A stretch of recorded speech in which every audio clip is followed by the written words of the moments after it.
A very good evening to you and welcome back to KIVUMBI 2022 right here on KTN News. Our election countdown show. Every week we pick a topic to which we do a deep dive, and this evening our focus is on that running mate position. A lot of debate surrounding the same in recent days and how crucial that decision is for anyone seeking the presidency.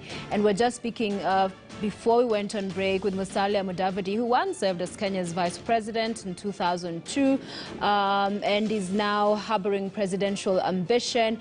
We've discussed a bit of what has transpired in the second half of President Kenyatta's relationship with his deputy William Ruto.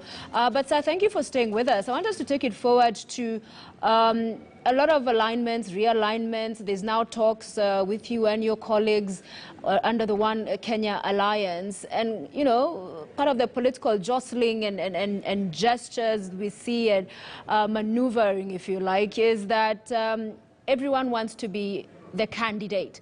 And so I wonder how you're managing all of this within One Kenya, because we keep hearing, I'm not going to be number two, it's my time to be number one. How is that conversation playing out, sir?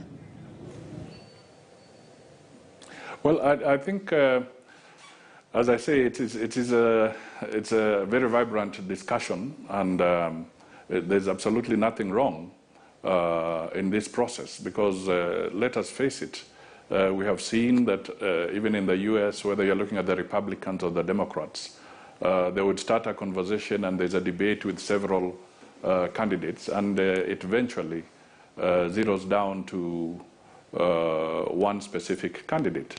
So what may be happening in the political formations that are in Kenya is not necessarily that different from what may be happening in other areas. I think it's just for us to look a little wider and have better comparisons. Now, even if we look at the previous coalition arrangements in this country, quite a number of candidates would come forward, and then as we get closer to the election itself, through consensus and dialogue, a candidate is then identified. So to me, there should be no worry whatsoever that candidates are pitching for the position within the context of their parties. It is quite normal. But Sophia, I still want to come back to the other question, because what Kenya has experienced, or what Kenya is experiencing, is completely unprecedented. All right, and we need to have a time to evaluate as a nation, because we are getting into another cycle of an election. That we do not fall into this kind of situation. First of all, do we respect the institutions? Even if it is the presidency, do we respect the president of the day? How do you make sure that people realize that once they are there, it's supposed to be for the public good of everybody, and not a situation? Because the mentality that has come out of this situation, and that what we are seeing, is that the people believe that they co-own the government, that it's a property that was supposed to be shared, and nobody else is supposed to have been party to it. Now, that is why somebody says the government must be 50-50. Somebody says that is my person. When you want to discipline a public officer, he runs for cover behind the coattails of who he believes is the godfather. Yes. Now, we cannot have a public service that runs on that. So let me ask you this, Honorable Mudavadi. A more direct question, yes, regarding what you're talking about, because we have seen you in meetings with the president around the One Kenya Alliance. We saw you attend the wedding of the deputy president's daughters, meaning, I mean, you are in speaking terms, perhaps of friendship. So who then is to blame for the situation we find ourselves in? Is it the president or the deputy? Because they're both throwing the back to the other, saying it's because you betrayed me. The other says, no, you're the one who the initial or original sin was committed by the other party. So from where you sit, having interacted with both gentlemen, where is the blame? I think what is clear is that we must remember that these are public offices. all right? And we serve through the wishes of the Kenyans that they voted them in those offices. So when somebody is in that office, you must present yourself in that manner. Don't try and make it an exclusive club. All right? So what we are seeing is that when people talk about betrayal here and there are people who are feeling that perhaps there are some benefits that were supposed to accrue because of some exclusivity. But all of a sudden, the reality is that Kenyans feel that their government should be a more inclusive government. So these are the lessons that we are picking up from here. And on the other side, let me just be very, very clear. The issue of, because this has come up a number of times, attending a wedding is a very, that's a family-related issue. The way somebody would come and attend a funeral if somebody is bereaved. So I don't think we should use that as a basis to judge political persuasion or political affiliation. Sometimes we have to respect certain things. Even in a state of war, the message used to be that you should never attack women and children in a state of war. So those of us who are politicians, we must keep away the element of the families. Who do you hold responsible for this fallout? Surely you must have a position, because there are those who say it's purely the deputy president. He let his ambition get ahead of him. He started campaigning, as the president said, was, you know, going forward to get the baton in a relay as opposed to waiting.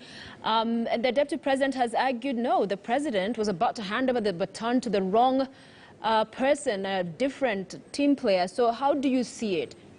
Which situation do you agree with, analysis or description? So, Sophie, there'll be very many perspectives on this kind of thing. But surely, even where you work, there's a simple message, a simple cardinal rule.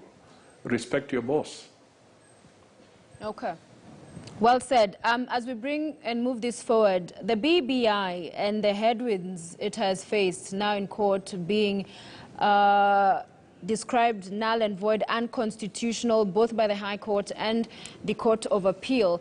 And yet, at the time, the president kept making a case for this is the solution for Kenya. This is the silver bullet to ensure stability, expanding that executive, having more voices in that inclusivity. So with this happening, how do you see it affecting the overall executive, the presidency?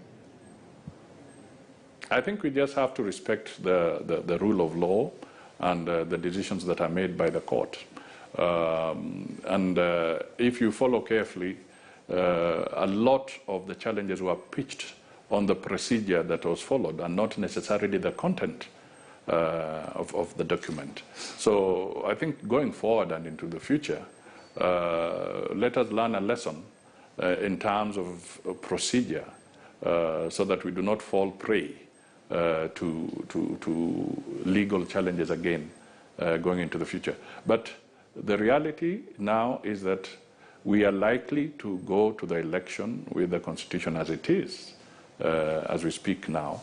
And therefore, we need to prepare accordingly. We need to get the IEBC fully supported in every sense of the word, financially, technically, with the necessary human resource, so that they can stand out and do what they have to do and ensure that we have a credible process in 2022 when Kenyans are electing their new leadership. And yet there are those mooting, like CIOC, possibly using the parliamentary route to still introduce these changes. Introducing Prime Minister, 2 DPMs. There has been even talk of possibly 2 DPs in that. I wonder whether this is something you'd be in support of, pursuing another alternative to achieve what was the initial intention. I do not want to be too speculative, but I remember I did propose much earlier that perhaps there could have been a moment to reflect on an IPPG format to deal with some of the issues that may not have required a referendum. But now that is out of my hands, so to speak, and we don't know whether Parliament will have enough time to adequately deal with some of these issues now, bearing in mind that the IEBC timetable has been released, and it could become difficult to have the appropriate numbers, because people may be running out for survival, personal survival. Let me tell you that the election fever is gripping the members of Parliament very fast, and some of them may have very different interests. And even the position they take now may be very different based on the sentiments that their electorates have as we get to the next election. All right, finally, sir, of all the presidents, deputy presidents, or vice presidents in the past, all men, at a time when we're grappling with the two-thirds gender principle, and there was a proposal initially in the BBI, especially for the governor and deputy governor to be of opposite gender, would you, as Musalia Mudavadi, say that I will pick at the point I am, putting forward my papers to run for president, a female deputy, a running mate, female? Finally, of course, let me say that there's absolutely nothing wrong with that. We have extremely competent women in our country who can play very important roles in leading this country. So you can never rule out that possibility. What is important, as I said, is the chemistry, the competence. This is time when you also have to look at the etiquette of the individual. And that individual must also look at the kind of person they are supposed to team up with. Are these people who will respect the rule of law? Are these people who will govern on the basis of the Constitution? Will they put their emphasis on the right issue? And right now, let me tell you, the economy is the area that we need to have a very solid and focused team looking at, so that we can come out of the doldrums immediately after the elections. The rest has been told. The governor has now forewarned about our economic situation, our debt situation. We are seeing a hiking of prices at a very high level because we are now cash-strapped. So these are issues that we must address going forward, because the inflationary pressure could make us make very difficult decisions in a simplistic manner if we are not careful. Many thanks, Honorable Musalia Mudavadi, ANC party leader, for joining us tonight on KIVUMBI 2022, sharing your thoughts on our subject this evening. We appreciate your time, Asante Sana. And thank you for staying with us right here. Do continue to stay with KTN News. Akisa Wandera is coming up with the latest updates on what's the big stories of the day. Later on, Dr. Ojwang, lawyer Martin Olo, and Senator Enoch Wambua will be joining Akisa and Ken to go further on this conversation, and you can be part of it by tweeting us at KTN News KE. Thank you for watching.